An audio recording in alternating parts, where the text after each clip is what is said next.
Good morning, everybody. Welcome back. And we've reached the end of the road for these rookies. This is the last one I'm going to be breaking down at this point in time. This is the last guy I'm going to go super deep into, Hayden Hatten. And this one I wasn't sure if I was going to do. Ultimately, I've decided to do him because it's not like there's a heck of a lot else going on right now. But Hayden Hatten is a guy who is intriguing. He's a guy who some people thought might get drafted. He's a guy who I think is pretty good and may have a place in the NFL. But you got to admit, there's not much of a pathway for him to make the roster. Now, I think he would make the practice squad. I think that he would be a good practice squad candidate. Teams carry 3 receivers on their practice squad sometimes. And I think we've done it in recent history, so that may be at least something that he's got a relatively clear path to the practice squad. But the roster, I generally wanted to talk about guys who I saw having either a 53-man spot as a possibility this year, or at the very least had a 53-man roster spot next year, like Jack Westover was. Hatten, I'm not so sure because you think about the receiver spot in Seattle, Metcalf, Lockett, JSN, Bobo, that's 4 right there. A lot of teams only carry 5 receivers. So that last spot, you've got Derek Young, you've got D. Eskridge, you've got Laviska Shenault. So hard for Hatten to squeeze in there. That's a lot to ask. But he's pretty good, pretty interesting as a prospect. And I do think that we should go into him because I could see him maybe being a part of future plans. This figures to be Lockett's final year in the NFL. A lot of people think he's going to retire at the end of the year, which I think is a pretty reasonable suspicion.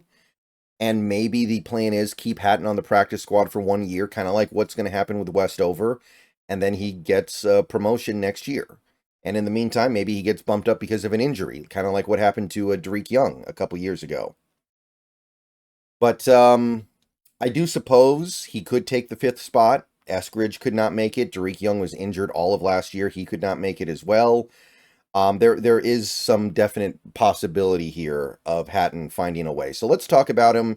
Wide receiver from Idaho. Definitely did some things to get some people's attention in a positive way. So let's try to understand this one. 24 years old when the season starts. I think he's 23 right now and turns 24 in August. So a little bit older, but that's typically what you see with these UDFA rookies. 6'1", so about average height. He is a little bit bigger than average, I guess you could say, 68th percentile at 207 pounds. So his frame is pretty well maxed out. 30 and 3/4 inch arms, 26th percentile. So a little bit short with the arm length. And he's got about average hand size, 9 1/4. 4'6", 340 at his pro day. These are all pro day numbers, by the way, because he didn't compete at the combine. Obviously not very fast. He does have a little bit of burst. He does have a little bit of acceleration, but his speed, his top line speed is not very good. Had a great vertical, though, 39 inches, so he can get up. He can go up and get jump balls. 10-foot 2-inch broad, 57th percentile. Pretty good there. Bad 3-cone, 717. Average 20-yard shuttle, 4.22. And bench press was about average for a wide receiver. So Hayden Hatten, not great measurables overall, if we're being honest. But he was a guy who just found a way to do stuff on the football field. He found a way to make plays. Now he's playing at Idaho. It's not exactly a great university for football stuff. It's not a school that's going to be producing a lot of hyper elite pro prospects. In fact, I don't think they've had a player get drafted in a couple years here. But his performance over his 5-year career at Idaho was notable. This first year was quiet. He played in all 12 games, but he only played in an average of about 15 snaps a game. Very much part-time player, very much a backup. 13 targets, 10 catches, so he averaged about 1 target a game, 178 yards, 49 of it yak, 2 touchdowns.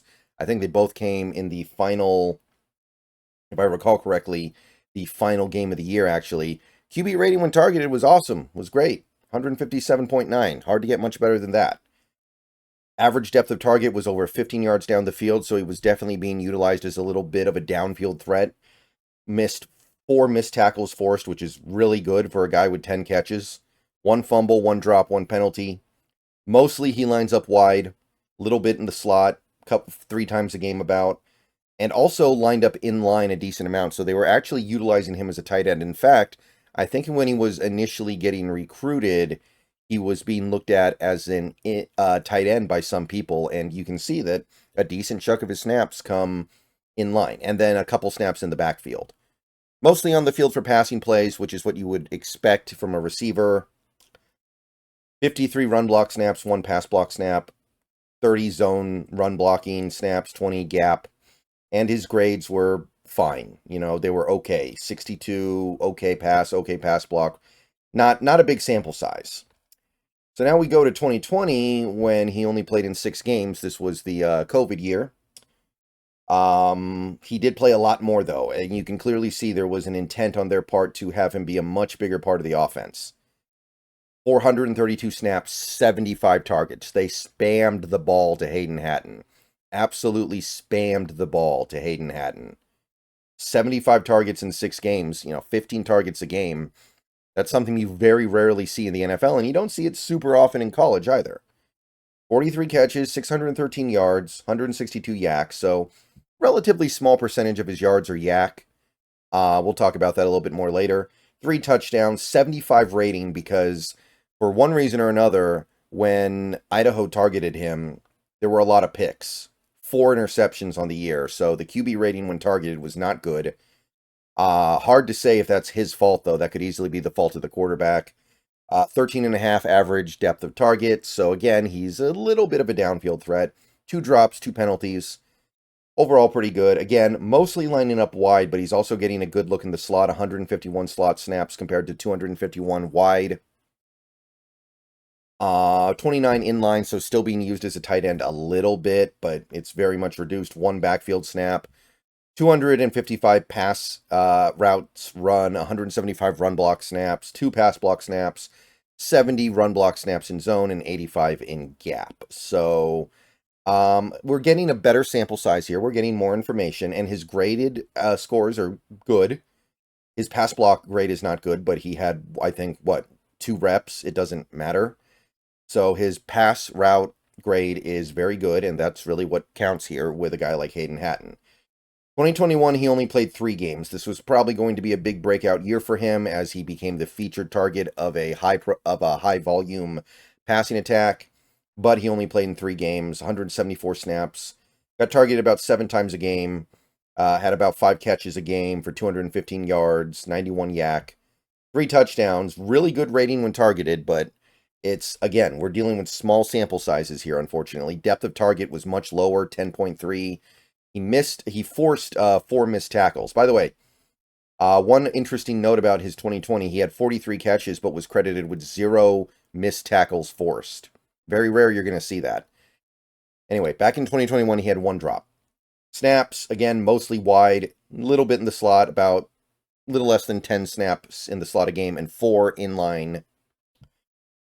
103 pass routes, 71 run block snaps, 23 zone, and 36 gap-based blocking for runs. Graded out, fine. Unremarkable, but totally fine. 70.4 overall. Okay, things really take off here in 2022. This is when he actually got to play most of a full season, and he was a featured part of the offense. 11 games, over 700 snaps.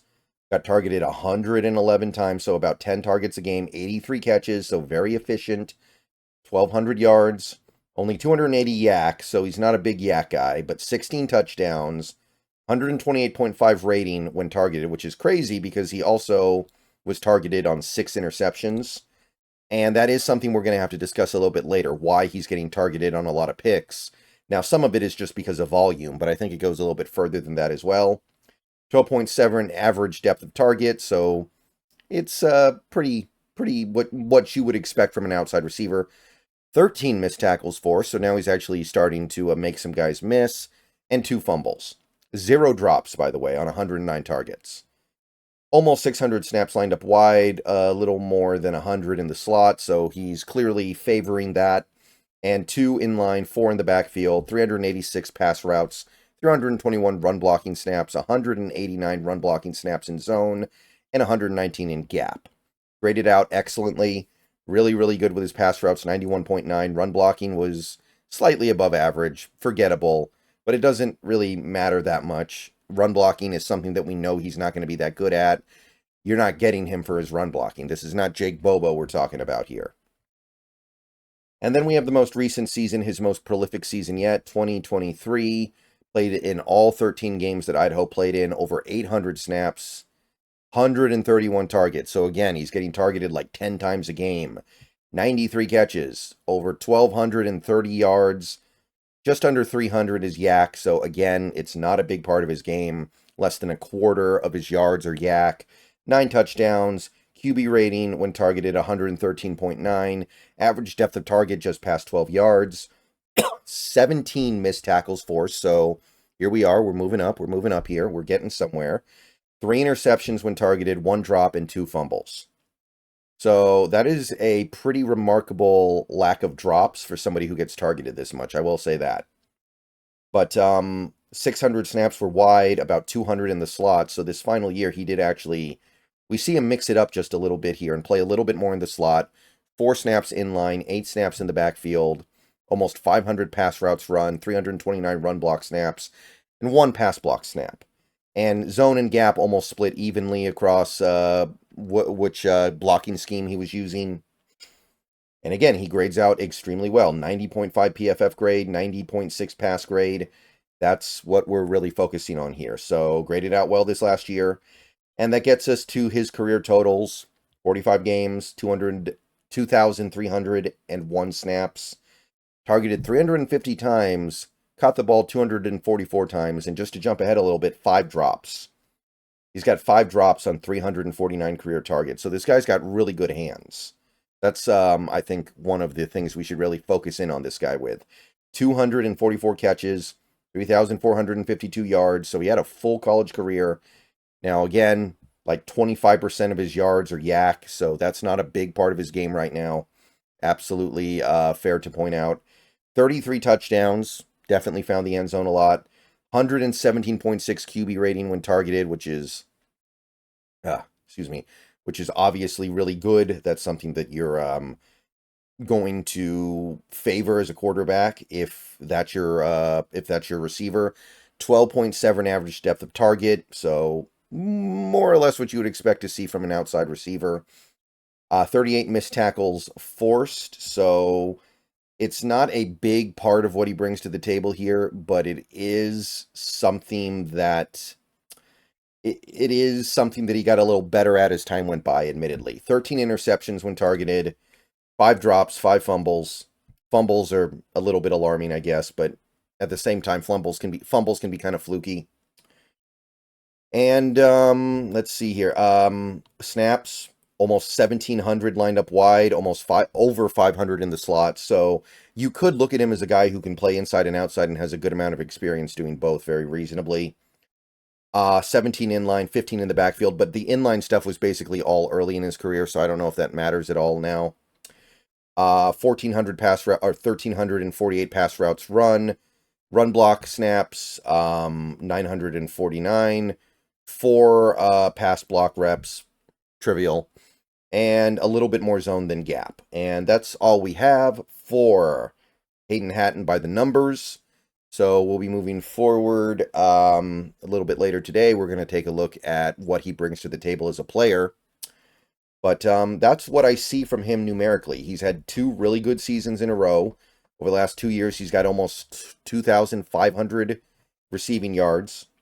He's got almost 180. No, excuse me. He's got almost 190 receptions. No, I'm sorry. I had it right the first time. He's got almost 180 receptions over the last 2 years. Really high catch rate, really good hands. There's a lot to like here. All right. See you guys later. Go Hawks. We'll have another video in a few hours.